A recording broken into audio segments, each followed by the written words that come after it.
It's just in my blood, I guess. Thank you, B-Neps. Thank you, Dr. Kimbrell. I know I saw him piece out here earlier. I had a good time working with him 5 years at the Craft School, at the Speaker Series. We did a lot together. So we have to give a lot of props to the hip-hop president, Dr. Kimbrell. I'm not going to spend this time to talk about my bio. I mean, that's not really going to tell you anything about how I'm going to be as a leader in DC. I don't think that anything that I tell you is going to encapsulate how I'm going to act in DC. One of the things that I want to do in this campaign is I want to make issues an issue in this campaign. I have to thank John Adams, who, besides having the second best name in the race, is the only other person who has put his issues and put it out there on the website. And repeatedly, I have asked the other candidates to do so.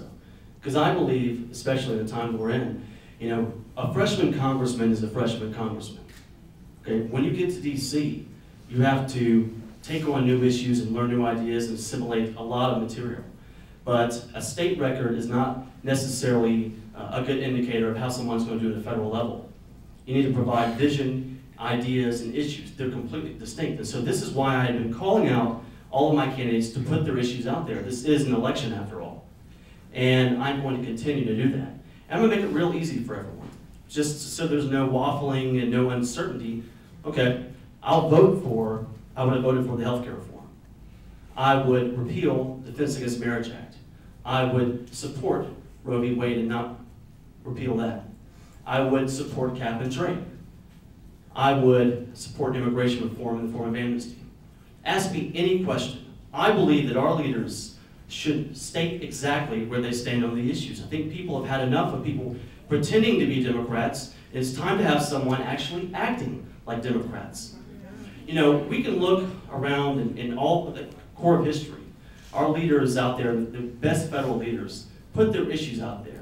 They had visions for the future, not just ideas and issues, but they had visions. And that's what we need to reinstate back to the time where we used to call politics the art of the possible, because they provided a vision. They were not just using politics and the practice of politics, focusing on that, but using it as a means of instituting and articulating their vision.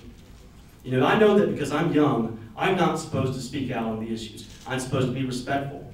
But the time for timidity and the time for being quiet is over.